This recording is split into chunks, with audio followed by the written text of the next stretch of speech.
अस्सलाम वालेकुम। मैं असमान तफनैन।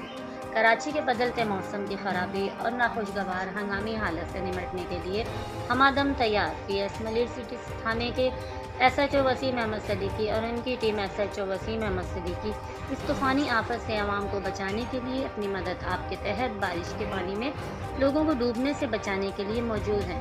हम सलाम पेश करते हैं एसएचओ मलिर सिटी वसीम अहमद सदीकी की इस बहादुरी पर। Report Zafar Ahmed Siddiqui, KYJ news, Karachi.